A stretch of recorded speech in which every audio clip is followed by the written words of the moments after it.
Hello, I'm Liam and welcome to my video on how to grow rhubarb. It's now the middle of April and I'm harvesting the first rhubarb stems of the season. The rhubarb was actually ready for harvesting a couple of weeks ago in late March.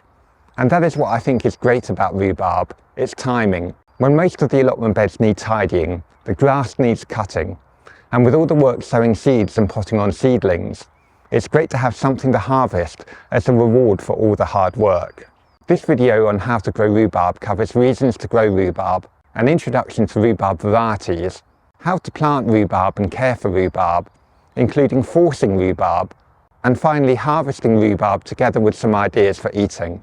I really hope you like this video, and if you do, please let me know by hitting the like button or leaving a comment.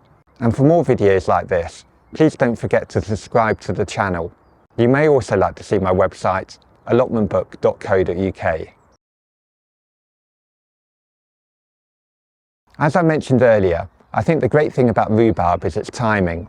Depending on the winter weather and the variety chosen, rhubarb is harvested from late March until June. It's really easy to grow, requires very little care when established, and provides its stems at a time of year when there is little else to harvest.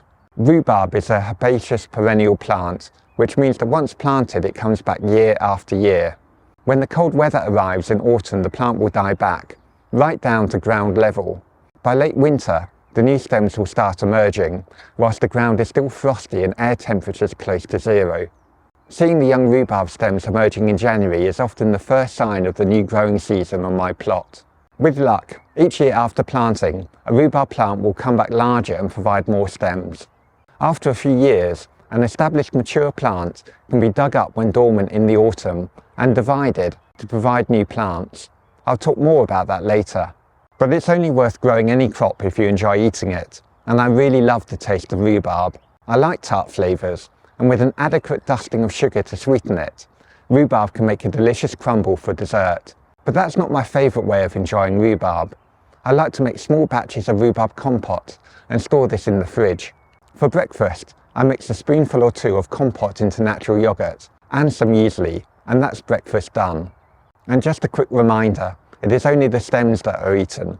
The leaves contain oxalic acid, which is poisonous, so these should always be discarded.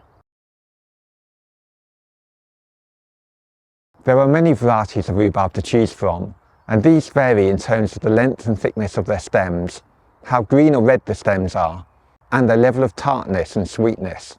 Some rhubarb plants grow larger than others, and if you have limited space, there are smaller varieties that can be grown in a pot or container. However, typically, rhubarb is a large plant best grown in the ground. My rhubarb plant in full growth is well over 1 metre wide and about 1 metre tall. I grow an early harvesting variety of rhubarb on my plot, and that really suits me.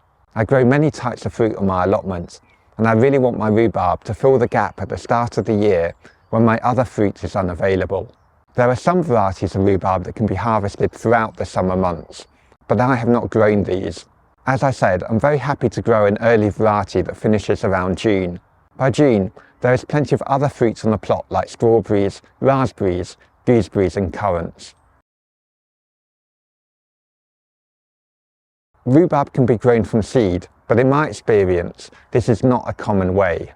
Most people plant a rhubarb crown, sometimes called a rhizome, in late autumn when the plant is dormant, or in early spring when the plants are budding. A little patience is needed when growing rhubarb in the first year or two. The process will be quicker depending on the size of the rhubarb crown being planted. After an autumn planting, the first stems will appear the following spring, but it's best to leave these to grow rather than pick them. By keeping the stems and leaves on the young plant, all the energy of the growing season will be retained by the plant, helping it to become established. With good growth, by the second year it should be possible to harvest a few stems, whilst ensuring that some remain to sustain the plant. By the third year, the plant should be throwing up plenty of stems for harvesting. As mentioned earlier, it is common to plant rhubarb using a slice of rhizome or crown, taken from an existing plant. This has the advantage of the new plant being identical to the plant that the cutting was taken from. So the new plant will be the same in terms of stem length, colour and most importantly of all, taste. Autumn is a good time to take a cutting of a rhubarb crown. At this time of year, the plant is dormant with no stems and leaves showing above ground. It's possible to dig around the crown and then lift it up from underneath. Depending on the age of the crown, it can be a considerable size. When I took my last cutting, the crown I dug up was about the size of a football. Taking the cutting is easy. It's possible to put a spade through it, but I find it easiest simply to saw a wedge-sized portion off the crown by cutting downwards from the top of the crown to the base. Whether buying a rhubarb rhizome from a shop or being gifted one from elsewhere, it is planted in the same way. Start by digging a big hole about 50 centimetres wide and 30 centimetres deep. Position the rhizome in the hole so that its top is just at ground level, and then fill the hole with a 50-50 mix of soil combined with well-rotted manure or compost. Rhubarb is a hungry plant, so a rich potting mixture helps the plant to thrive and produce more stems. As discussed earlier, a freshly planted rhubarb plant will need time to mature. In its first year, it's best to avoid picking any of the stems that grow from the plant. A young plant will have less large leaves protecting it and the ground from a hot summer sun. For this reason, young plants will need watering during the summer months to help sustain them. A mulch of well-rotted manure, or even just straw, around the plants can help with water retention. When autumn arrives, the stems and leaves will collapse on the ground around the plant. I leave these where they fall, and when they have decomposed, I apply an additional mulch of compost or well-rotted manure on top, in a circle surrounding the crown but without covering it. From the second year onwards, I do not water my rhubarb plant unless the weather is hot for a long period. Rhubarb stems are harvested in late winter and early spring, at a time when the ground is naturally moist. By the start of the summer, a rhubarb plant will have a canopy of large umbrella-like leaves protecting it and the ground from the sun. This leaf canopy is also excellent at suppressing weeds. I think one of the joys of growing rhubarb is that once established, the plants require very little care.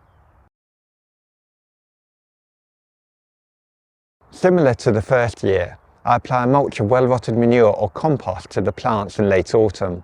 This helps replenish the nutrients lost by the plant through harvesting, and it is harvesting itself that is most likely to weaken the plant. When harvesting, I like to pull off stems from all around the plant to avoid any one side becoming bare. Also, I always want my plant to have enough leaves remaining to provide ground cover. By stopping harvesting before the end of June, this helps the plant have a couple of months of growth to recover before the end of the growing season.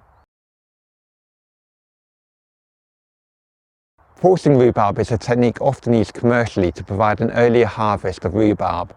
It also makes the stems more delicate and sweeter. To force rhubarb, the plant is covered with a big cover or pot from late December onwards to exclude light from reaching the stems that emerge at the start of the year. Whilst the idea of forcing rhubarb is attractive, in practice it can be challenging to find something to cover a rhubarb plant that is either not blown away by strong winds or lifted up by rhubarb stems as they grow. A solution would be a large, heavy pot. However, the real reason I don't force my rhubarb is that I enjoy eating it without needing to force it. I like the simplicity of just letting my rhubarb grow, and if during cooking I find that the rhubarb is a little too tart, it's easy to sprinkle on a little more sugar. Some varieties of rhubarb plants are more prone to flowering than others. If a plant is flowering, this can affect the taste of the stems, as the plant's energy is diverted from growing stems into producing flowers, followed by the seeds. The easy solution is to pick off any flower stems as they grow. The sooner this is done, the better, to help channel the plant's energy into producing more stems. Rhubarb is harvested by pulling off the stems from the crown. Pulling off the stems, avoid leaving stubs of stems on the plant, as these can be an entry point for disease. I find that 6 to 8 stems are usually enough to make a family of 4 sized crumble, or a bowl of compote to store in the fridge. A harvest of this size should leave plenty of stems remaining on the plant, allowing the plant to have plenty of leaf mass to continue providing energy to grow new stems. Through the harvesting season, a mature plant can produce enough stems to provide several harvests of this size every month. Before taking the stems home, I remove the leaves and add these to the compost heap. The oxalic acid contained in the leaves will naturally compose in the composting process. I like to cook my rhubarb soon after picking it. I soak the stems for a few minutes in water and then rinse to make sure that they are clean. Whether making crumble or compote, the next step is the same. The rhubarb is chopped into small portions and then laid flat on a baking tray with water and sugar sprinkled on top. After about 15 to 20 minutes in an oven set to 180 degrees C, the cooked rhubarb will have softened and released its juice, ideal for storing in the fridge as a compote or for further cooking to make a crumble. And that's it! I hope you liked my video on how to grow rhubarb. If you did, please let me know by hitting the like button or leaving a comment. And don't forget to subscribe to the YouTube channel if you'd like to see more videos like this. You may also like to see my website, allotmentbook.co.uk.